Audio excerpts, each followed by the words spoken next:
పూరీ క్షేత్రంలో విశేషం ఏమిటంటే 22 మెట్లు ఉంటాయి. 22 మెట్లు 22 తత్వాలకి గుర్తు. తూర్పు ద్వారంలోంచి లోపలికి వెడుతున్నప్పుడు మళ్ళీ జగన్నాథస్వామి గుళ్ళో ఒక్కొక్క ద్వారంలోంచి మీరు ఎడుతున్నారంటే ఒక్కొక్క దానికి అది సంకేతం. తూర్పు ద్వారంలోంచి వెడుతున్నప్పుడు 2 సింహాలు ఉంటాయి, దాన్ని సింహద్వారము అంటారు. మీరు అందులోంచి వెళ్ళారనుకోండి మోక్షమునకు కారణము. సాధారణంగా అందరినీ తూర్పు ద్వారంలోంచి 2 అంటారు. పైగా దానికి ఎదురుగుండా కోణార్కలో ఉన్న సూర్య స్తంభం ఉండి దాని మీద అనూరుడు ఉంటాడు.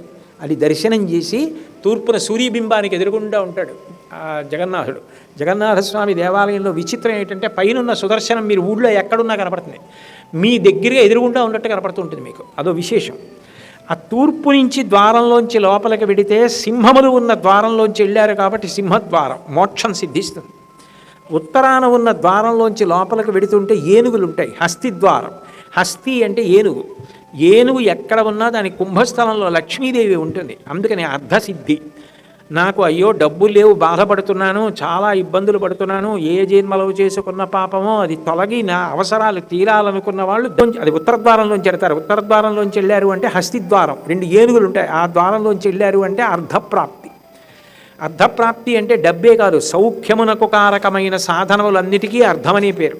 నేను మంచం మీద పడుకున్నాను అనుకోండి చలికాలంలో, అది అర్థం. ఎందుకంటే అది నాకు సుఖవస్తువు. వెచ్చగా హాయిగా పడుకున్నాను, దుప్పటి సుఖవస్తువు, పంచాలాల్చి సుఖవస్తువు. నేను ఉంగరం, అది లేకపోకుండా ఆచమనం చేయకూడదు, ఉంగరం ఒక సుఖవస్తువు. ఓ విభూతి సుఖవస్తువు. ఇవన్నీ సుఖానికి కారకాలు, ఇవన్నీ అర్థమనే అంటారు. అవి ఉత్తరం నుంచి ఏనుగులు ఉన్న ద్వారంలోంచి వెడితే, హస్తిద్వారంలోంచి వెడితే అర్ధప్రాప్తి. పశ్చిమం నుంచి లోపలికి వెడుతున్నప్పుడు వ్యాఘ్రములు ఉంటాయి, పెద్ద పులులు. పెద్ద పుల్లు అంటే నిజంగా పెద్ద పుల్లునే కాదు, విగ్రహములు పెట్టుంటాయి. ఆ వ్యాఘ్రద్వారంలోంచి లోపలికి వెడితే ధర్మం, ధర్మానుష్ఠానం కలగాలి. నా మనసు చంచలమైపోతోంది, ధర్మం మీద అనురక్తి కలగట్లేదు, నాకు ధర్మానురక్తి కలగాలనుకున్న వాళ్ళు పశ్చిమ ద్వారంలోంచి ఎడతారు. చిట్ట చివరది కామము. దక్షిణం వైపు నుంచి వెళ్ళేటప్పుడు అశ్వద్వారం అని ఉంటుంది, 2 గుర్రాలు ఉంటాయి. ఆ ద్వారంలోంచి వెడితే కామము ఈశ్వర కామముగా మారుతుంది. ఎప్పుడూ పిచ్చి కోరికలే కాకుండా అవసరాలు అడగవద్దని భగవంతుడు అనలేదు, అవసరాలు అడగవలసింది.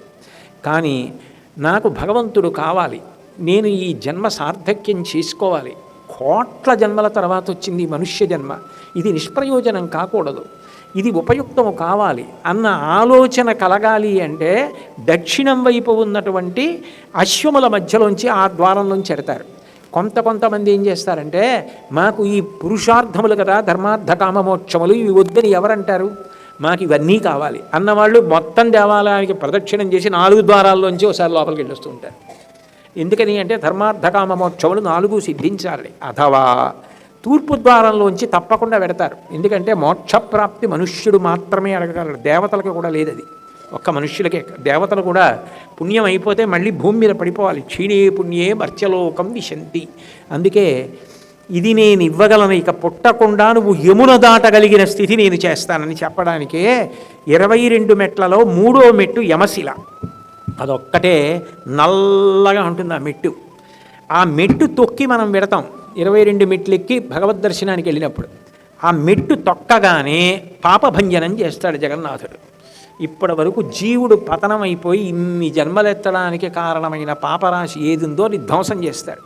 ఒకప్పుడు కాలంలో ఏమైందంటే మళ్ళీ ఎక్కడ జన్మెత్తుతామో అని భయం వేసి అందరూ పురుషోత్తమపురి క్షేత్రానికి వెళ్ళి 3వ మెట్టు దొక్కి జగన్నాథ దర్శనం చేసుకునేవారు.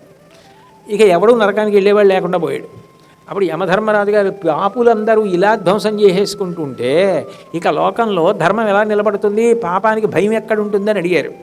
అడిగితే అప్పుడు వరం ఇచ్చాడు జగన్నాథుడు. వెళ్ళేటప్పుడు మెట్టు తొక్కినవాడు వచ్చేటప్పుడు కూడా తొక్కితే వాడి పాపం వాడికి వచ్చేస్తుంది. వచ్చేటప్పుడు మెట్టు తొక్కకూడదు, అది తెలిసి ఉండాలి.